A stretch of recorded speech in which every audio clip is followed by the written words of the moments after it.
Hey guys, what's going on? It is Ash here coming at you today in Raid Shadow Legends. Thank you for joining me, guys. Hopefully this video finds you all doing well. Today we're going to talk about everybody's favorite topic, free champions. I want to give an honest kind of guide and review real quick on all of the free champions you get just by logging into Raid Shadow Legends.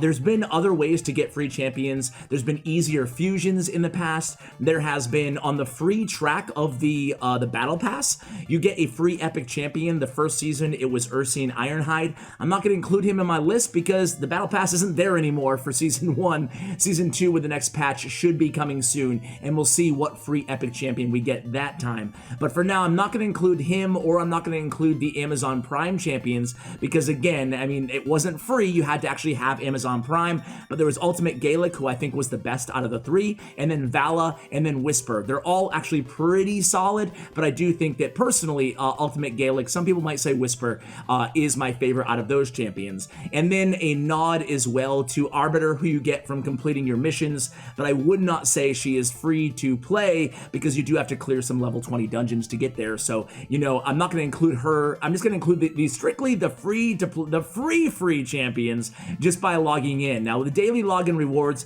we just got 3 new champions: Dark Ehlain, Lordly Legionary, and Scyl of the Drakes. 1 legendary, 2 epic champions. We'll talk about those. We'll give you an honest guide and review on them, but I want to start out with the basics, the champions that you get very, very early on, and then your first 3 months of daily login rewards. So let's go ahead and jump right into it. One quick caveat is that if you're just starting this game out, guys, unlike other games, you don't have to log in consecutively to claim your daily login rewards, okay? So if you miss a few days, no worries. Just try to make sure you're logging in every 24 hours. That way you don't lose days, but you're still gonna be right where you left off on your reward track. All right, let's go ahead and jump into it. All right, so the first free epic that you get as a weekly reward after you download this game is Shaman.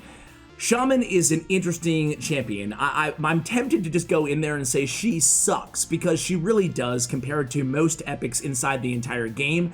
But at the time which you get her in the game, she's actually usable. As a matter of fact, most people will be using her. I just would not advise you 6-star your Shaman. You can get better champions, better rare champions actually, just if you play for a month or 2. So I would not advise you guys max out your Shaman in terms of 6 stars. I would take her to level 50 and use her early on in this game though. So let's spend a second here talking about how you want to build her up. You can see her damage is based on attack. She has a chance of removing 1 buff on her A1. On her A2, it hits 1 enemy, increased crit rate on all allies. Meh, not a great ability because you want to be building your champions to 100% crit rate anyway. And then revives an ally with 50% of their HP and a shield on a 5-turn cooldown, okay? So not bad to have the recall ability, the revival ability. Some people build their shamans out with a lot of attack. I would advise you don't do that. Put her in lifesteal gear or put her in high defense gear and make her your support champion, right? She's gonna be resurrecting your damage dealers who don't have as much defense as she does. So build her out again with lifesteal or with defensive gear, a defense chest plate, and HP gauntlets or defense gauntlets on her, and then put speed boots on her if you have them early on, or just go with defense. So you're not building out her to be an attacker or damage dealer, but rather a support champion in the early game. And again, you do not want to be 6-starring your Shaman. She's really not that good when you start to enter into the mid game. So next up is Jizo. Jizo here is a lizard man champion. You can definitely make the case that 6-starring Jizo is way a better idea than 6-starring Shaman. By the way, Shaman masteries, you want to go offense and support. On Jizo for masteries, you want to go with defense and with support, okay? You don't need offense on your Jizo. You want to build him up with as much defense as possible on his kit. So I would prioritize defense and speed, and he is definitely, again, worthy of actually putting a little bit of time into, especially again considering how early you get him in the game. I believe he's after a few weeks of daily logins. Attacks 1 enemy 2 times on his A1, pretty simple there. Damage is based on defense, which you like to see. We have a great shield ability based on his defense and a counterattack on 1 ally for 3 turns and 2 turns respectively there. So not too bad on Fierce Protector. It's actually a pretty good ability. You can boost that shield up another 20% as well if you do want to invest books in him. And then then on his A3, he has Ryle, attacks one enemy. Again, if you decide to book him on a 4-turn cooldown with a 100% chance of placing a provoke. If you're placing a provoke, you're going to need to be pretty stout yourself, right? So he is. He has the continuous heal for 2 turns on himself to keep him alive when you're provoking the enemy's strongest champion, ideally, right? Their hardest hitter champion with your Jizo. So he's a nice kind of defensive base to your team if you're having difficulties, especially maybe in early game arena or in the early game campaign. So Jizo, again, definitely not an S tier champion, but he is viable in the early game, again in the mid game as well, more so than Shaman, but still not as good overall in terms of their kit and utility as the other champions we're going to talk about today. So let's go on to the third one that we get.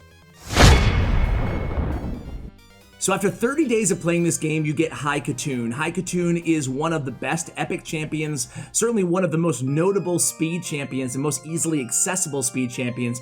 Unlike the first 2 champions that we shared here today, Jizo and Shaman, she's much better. You can definitely and should probably definitely consider 6-starring Hikatoon because she's that good. She's really one of the best champions on this list today, okay? So on the A1, and getting her so early is going to be a game changer to a lot of you guys. You want to get her after 30 days and start investing and building her up immediately. You want to prioritize in terms of stats on her, speed. A lot of people will put her in 3 speed sets. That's totally viable. If you don't want to do that, go ahead and throw on a lifesteal so she stays alive, and then a speed on top of that. So that's the gear that you're looking for. Stat priorities are going to be defense percentage, HP percentage, speed obviously, and accuracy, which we'll talk about in just a second.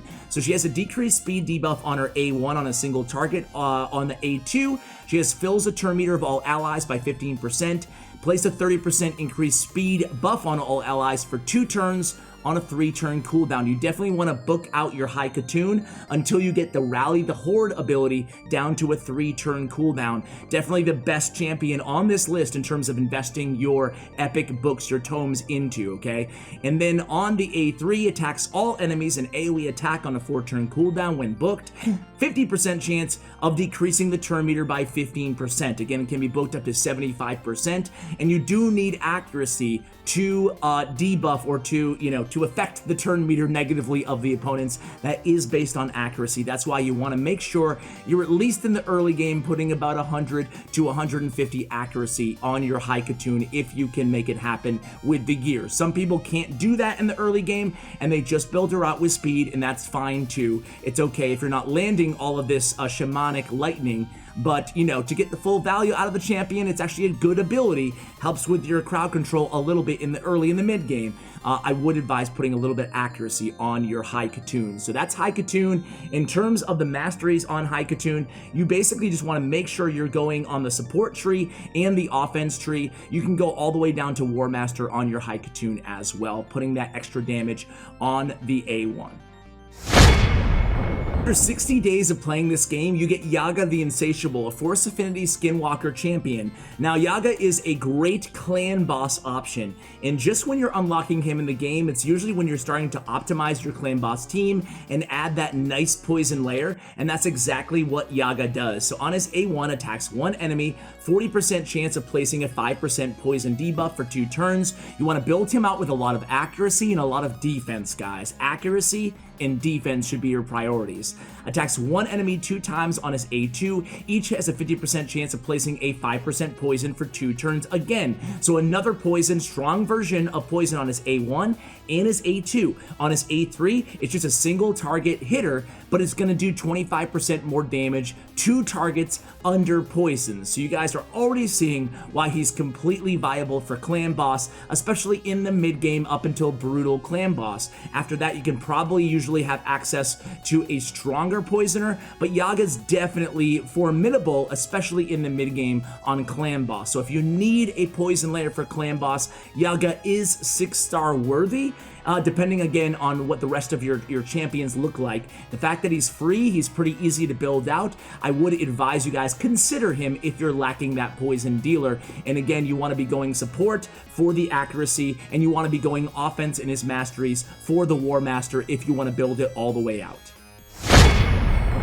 Next up is Dark Ehlain. So Dark Ehlain is not an OP epic champion, but if you're lacking a strong nuker, she is definitely 6-star viable for you, and she can be used basically anywhere. She specializes maybe in Spider or in early game clan boss or in campaign mode. So let's talk about Dark Ehlain. She is the 3rd, or I guess the 5th champion that you get for free in this game after 90 days. On her A1, she has a decreased defense, so some people can use her or do use her in clan boss if they're lacking another decreased defense champion, especially free-to-play players out there. On the A2, it's an AoE attack with a decreased speed debuff for 2 turns. Not too bad. It is on a 4-turn cooldown, though. You're looking for 3-turn cooldowns on those type of skills to really optimize the nukage capability of your champion. Attacks all enemies. This is what makes her good in spiders, right? Harvest of Despair ability. Attacks. So if you're lacking a spider champion, you could consider Dark Ehlain because of this. It will grant an extra turn if this attack kills 10 or more enemies, so there would have to be a full spawn of spiders, and she would get an extra turn. That's very rare for her to actually kill every single spiderling, have them all be low enough in HP, but she does have really, and the thing I want to point out here, she also has other abilities. 4 or more, it will heal this champion by 50% of their max HP if it kills 6 or more as well. So definitely some capabilities here in terms of self-buffing as well, or granting an extra turn on the Harvest of Despair on a 4-turn cooldown. So 2 AoEs on a 4-turn cooldown there. She has an attack in all battles by 20%, which is nice to have. And then her base stats here are actually really respectable. 100 speed is definitely good. In 1465 attack is also pretty good here with a 925 defense, which again is not, OP by any stretch, but for an attack AoE nuker-based champion, it's not too bad. You can do worse. There's some that are, slumming it in the 7s and 800s on defense. So Dark Ehlain is definitely I would say, an above average option for the early and mid game, and then a below average option into the end game. It's a type of champion that you can invest in.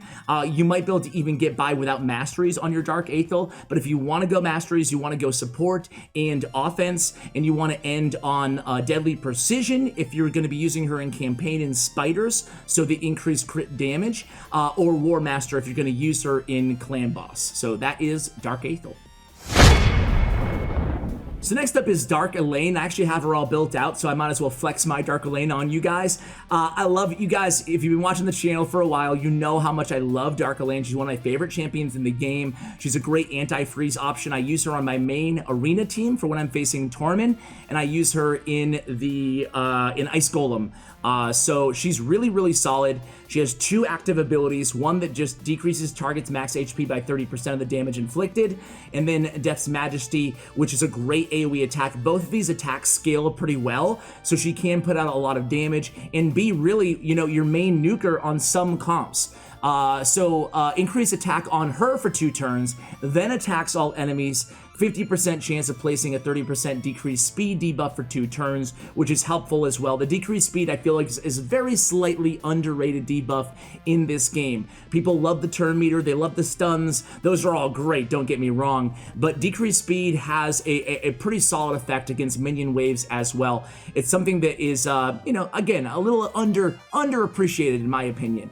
Anyway, the Lethal Winter fills this champion's turn meter by 25% and instantly activates the Death's Majesty skill whenever this champion or an ally receives a freeze debuff. That's an incredible passive, Lethal Winter. Whenever anybody on your team is frozen, she's going to automatically use the AoE Death's Majesty ability. That's it, every single time. So it's gonna be great. And then Veins of Ice instantly removes any freeze debuffs from this champion and replaces them with a 30% increased crit rate, a 30% increased crit damage, and a 15% strengthen buff whenever an enemy places a freeze debuff on this champion. So Veins of Ice, another great passive ability. In terms of masteries, I have her built out on defense and offense, flawless execution with the crit damage, and I have her in retribution for the counterattack. Of course, if you're not able to build enough accuracy on your Dark Ehlain anyway, you can just go on the support tree and start with the pinpoint accuracy to start getting that up as well.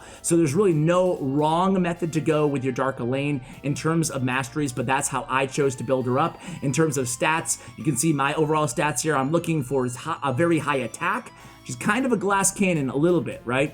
A very high attack, Her speed is at 140, but really prioritizing her crit rate and crit damage, trying to get her to 100 and as high as you can on the crit damage. So that is Dark Ehlain. She's right there with Hikatoon in terms of the best freely accessible champions inside this game. So the next champion that we'll be getting for free in this game is Lordly Legionary. He's a Magic Affinity Bannerlord champion. He's really a specialist for Fire Knight. So if you need a Fire Knight champion, Lordly Legionary is going to be a great option because of his Reflect on his A3. Other than that, I would pass. By the time that you unlock him for free, you probably have better options. So that's my honest take on Lordly Legionary. So his base stats, again, not too great, right? I mean, compare that to Dark Ehlain, like we talked about earlier, and I think everything's pretty much the same or lower. On the A1, attacks one enemy. If it's under heal reduction, the target, you get an extra hit, 2 extra hits if it's on 100% heal reduction.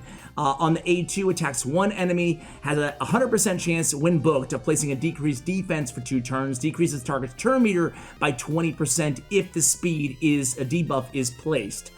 So again, outflank, not an awful ability, not a great one though. It's a single target hitter. And then here it is, the Legion's orders. 30% reflect damage buff and a 15% continuous heal buff on all allies for 2 turns on a 4-turn cooldown. So again, Lordly Legionary for me is going to be a Fire Knight specialist. You want to build him out with either lifesteal or just defense gear. Defense HP is what you want to prioritize on your artifacts. I would go the defense tree and the offense tree, War Master and Retribution being your ending mastery kind of goals on him. And yeah, I think that pretty much covers Lordly Legionary. If you don't need the reflect damage, in Fire Knight, I would probably pass on 6-starring Lordly Legionary, but it all depends on your account, your teams. You guys can make those decisions the best, not me. I would have to look at your account to say I would go for it or I would pass, but he's not as good as Hikatoon or Dark Ehlain in my opinion. And next up is the free legendary champion that all of us will be getting pretty soon. I will have an in-depth guide, definitely on Scyl of the Drakes, and maybe on Lordly Legionary too when we actually get them unlocked.